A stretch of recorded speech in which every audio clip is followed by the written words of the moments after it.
Higher secondary school का president बना। और अब वो तो मोबाइल आ गया और अलग से पोस्टर लगने लगे। उस वक्त तो दीवारें रंगते थे बंदूक से, दीवारों से बच्चों को दे दिया गया दीवारें रंगो, महेंद्र मालवीय को जिताना है, महेंद्र मालवीय को जिताना है। वो बेचारा गांव वाले शहर वाले भी ये नहीं कहते कि तुम हमारी दीवारें क्यों खराब करते हो। वहां से अपने जीवन को शुरू किया, कॉलेज में पढ़ाई की, सेकेंड ईयर के अंदर कॉलेज का वाइस प्रेसिडेंट बना, थर्ड ईयर में जाके कॉलेज का प्रेसिडेंट बना। माफ करना अभी कहना ठीक नहीं है, लेकिन मौत के मुंह में जाना है। इसके बाद भी माफ करना वो देवता थे, आज दुनिया में नहीं है, लेकिन डरा नहीं और उनके खिलाफ में, उनके खड़े हुए आदमी के खिलाफ में चुनाव लड़ा विधायक परिषद से और 8 में से 8 जनप्रतिनिधि जीता के सोपड़ा साफ कर दिया। भवानी भाई गवाही हैं। चुनाव के बाद में जब मैं फ्री हुआ तो दोनों भाइयों ने भारतीय मजदूर संघ में काम किया और भारतीय मजदूर संघ में काम करते हुए हरिदेव जी जोशी जी के हाथ पकड़ा गया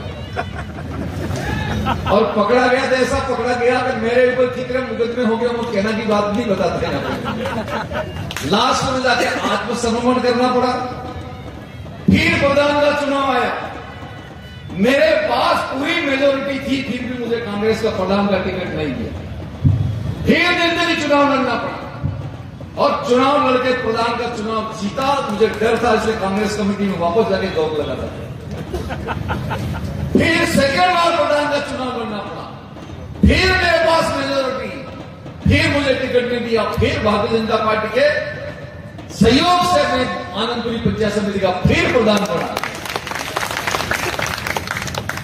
और ये लक्ष्मण यहां हमारा बेटा हुआ हरिजन के पिताजी डायरेक्टर बने, लक्ष्मण जी पूजा भाई, और इनको मैं लेके गया डूंगरपुर और पूजा भाई को यह नहीं पता कि मेरा अधिकार आनंदपुरी तक है या डूंगरपुर तक है।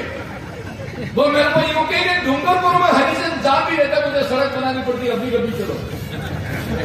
अब डूंगरपुर में जहां हरिजन परिवार रहता था, वो जबरदस्ती जयंत को लेके गया, साकल और नाप कराया, एस्टीमेट बनाया, कितना बना 5 लाख का पूजा भाई एस्टीमेट बना, अपना सड़क आपकी हो जाएगी, लेकिन शांति रखो आप।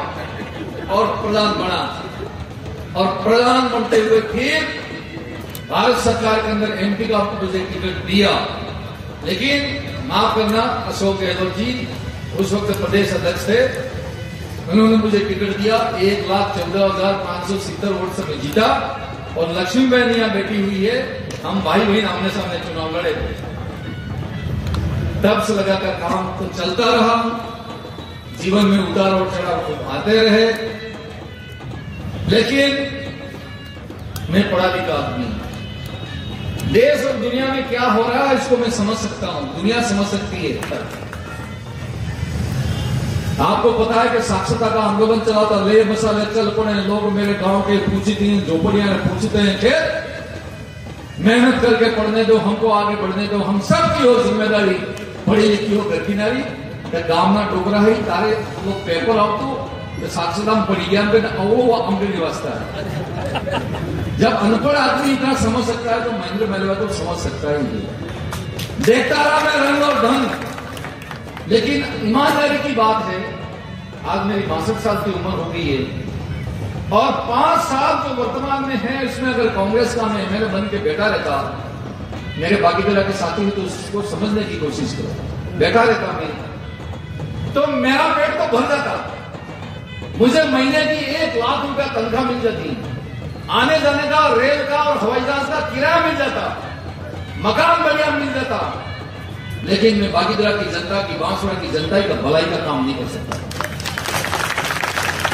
आज तो बाबूलाल जी कटारा साहब को मैं हाथ पकड़ सकता हूं, क्यों कि इन्होंने और मोदी साहब ने और अमित शाह साहब ने भारतीय जनता पार्टी शक्ति की ताकत होती है मेरे अंदर भर दी है, लेकिन एक मिनट के लिए मैं आज भारतीय जनता पार्टी में नहीं हूं और फिर अगर मैं जाऊंगा बाबूलाल जी के पास में दिखाते नहीं है, दिखाते नहीं तो मैं गाना थोड़ी हूं, गाना थोड़ी हूं मैं।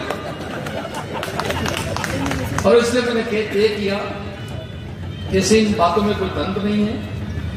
और जिस तरह से मोदी साहब ने आज पूरी दुनिया को ललकार के रखा है, हिंदुस्तान को नहीं पूरी दुनिया को ललकार के रखा है। नीयत साफ है और नीयत साफ के साथ में हिंदुस्तान को अगर सीधी नजर से देखते हो तो हिंदुस्तान आपके स्वागत और अभिनंदन करता है। लेकिन कोई अगर मुल्क इस हिंदुस्तान को टेढ़ी नजर से देखता हो तो उसका जवाब भी हिंदुस्तान देना चाहता है, दे सकता है। इतनी ताकत अगर किसी ने खड़ी की है तो नरेंद्र मोदी जी ने की। आज रामलला का मंदिर बन गया। उस रामलला का मंदिर तो बन गया, लेकिन इस मंदिर के ताले किसने खोले थे? राजीव गांधी जी ने। और जब राजीव गांधी जी ने ताले खोले थे तो कांग्रेस का दिमाग था या उनके दिमाग में घुसा था?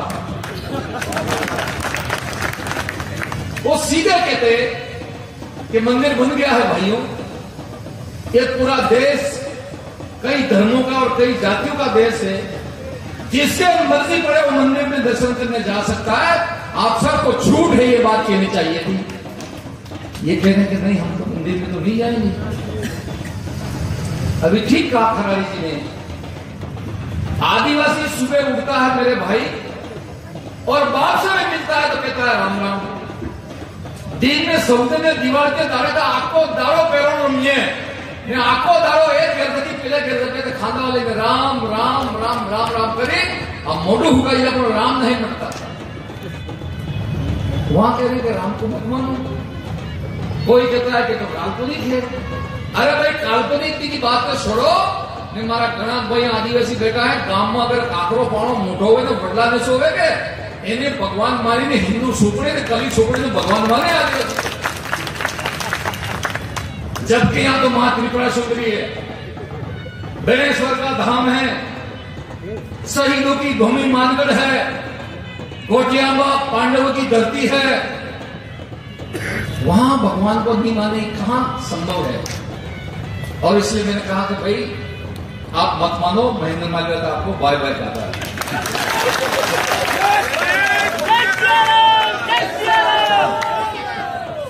विधानसभा में कुछ बातें हल्की फुल्की आई थी, लेकिन उस वक्त तो महेंद्र मालवीय को भी खुमारी थी चौथी बार मुख्यमंत्री बनेंगे ऐसे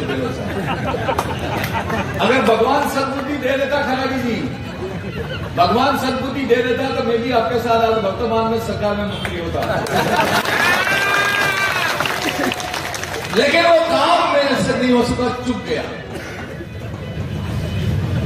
अब जब वापस एक माहौल बना पार्टी में आने का, मेरे पास निमंत्रण आया, कहीं से बातें आई, जिला प्रमुख यहीं बैठी हुई है, मुख्यमंत्री जी का टेलीफोन आता है रात की 10 बजे मेरे पास, महेंद्र मालवीय कहां हो? तो मेरे साथ घर पे ही हूं।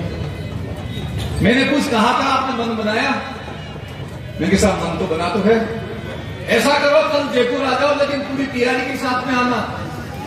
मेरे तैयारी के साथ में नोट की तो कोई कमी है नहीं, कपड़ों की जरूरत होती है।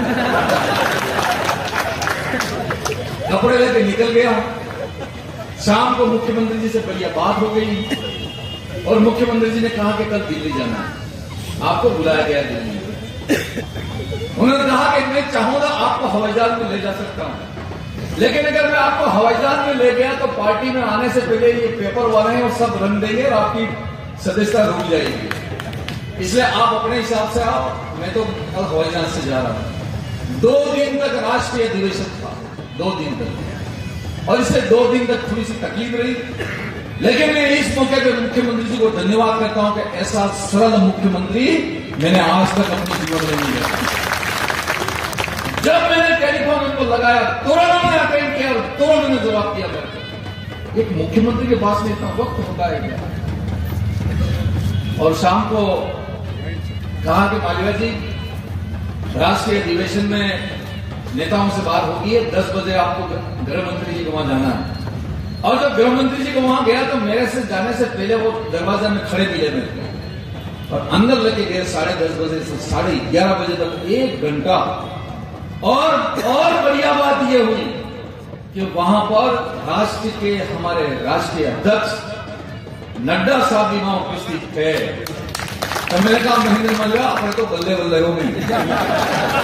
अगर मैं शाह साहब को मिल के आ जाता तो मेरे मन में पीस रह जाती कि अगर राष्ट्रीय अध्यक्ष जी अगर मिल जाते तो एक अच्छी बात रहती, लेकिन दोनों वहां मिल गए, मुख्यमंत्री जी वहां मिल गए और प्रदेश के अध्यक्ष सीपी साहब जी वहां मिल गए। मैं अपने तो गंगा जी ना है। और इतने देवी देवता को मैंने याद किया, ये भगवान त्रिपुरा सुंदरी, ये अटोनिया हनुमान, ये बजरंगबली, ये बेनेश्वर धाम, आज खाली हाथ नहीं लौटना चाहिए। अगर यहां से खाली हाथ लौट गया, ये जिला तुमको रोटी नहीं देगा। क्या ताले हो नहीं देगा वो।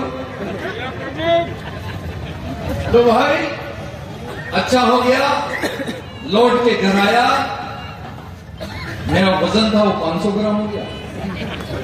इतनी टेंशन थी, ये टेंशन खत्म हो गई। ज्वाइन कर रहे हो, लेकिन आपको कांग्रेस पार्टी के एमएलए हो, आपको इस्तीफा देना पड़ेगा। माननीय मुख्यमंत्री जी, आपके कहने से मैंने बेधड़क 42,000 के जीतने के बाद मैंने अपने एमएलए से इस्तीफा दे दिया और कहा कि कल से काम करो पार्टी में, भारतीय जनता पार्टी है। मैंने कहा साहब मैं काम करूंगा। वो शेष समय में भारतीय जनता पार्टी के नीतियों के साथ में और आपका जो विजन है इस देश के लिए, इस विजन के साथ में लेकर काम करूंगा। और उसी के साथ आज भारतीय जनता पार्टी में सम्मिलित होकर यहां तक जो कनकमल जी और खराड़ी जी और कैलाश भाई और लाभचंद जी और धन सिंह जी और फकरू भाई, भवानी भाई, सुशील जी, सबको मैं कह रहा हूं, जो जनता ने पलक पावड़े दिखाया, इसका मैं किन शब्दों वर्णन करूं। ये इतना बड़ा कर्जा मेरे इस सर के ऊपर है, मैं जब तक जीऊंगा तक इस कर्जे को उतार नहीं पाऊंगा। अरे भाई मैं तो कल तक तो कांग्रेस का था, आज भारतीय जनता पार्टी में आ गया और भारतीय जनता पार्टी में आने पर कांग्रेस के लोग टूट गया है, भाजपा के भी लोग टूट गया है और इस पूरे बांसवाड़ा को, शहर को पूरा भगवामय कर दिया, भगवान राममय कर दिया। बहुत आनंद है, बहुत खुशी है। मैं इस अवसर के ऊपर कुछ साथियों के मन में संशय हो सकता है, इसके प्रति एक बात कहना चाहता हूं कि मैं उम्र में बड़ा हूं, खूब पदों पर रह के काम किया है और जिस पद के ऊपर भी रहा हूं वहां पर मैंने रिकॉर्ड तोड़ काम किया, जैसे तैसा काम नहीं किया। लेकिन जब मैं आज भारतीय जनता पार्टी में आया हूं तो मैं सबसे जूनियर आदमी हूं, जूनियर। कोई ऐसा काम नहीं करूंगा जिसकी वजह से पार्टी को, कार्यकर्ताओं को ठोस पहुंचे। और आप मेरा पूरा उपयोग करो, कोई भी काम हो पूरा मेरा उपयोग करो। मैं आपको काम करने के लिए, आपकी मदद करने के लिए, सहयोग करने के लिए, संघर्ष करने के लिए आपके साथ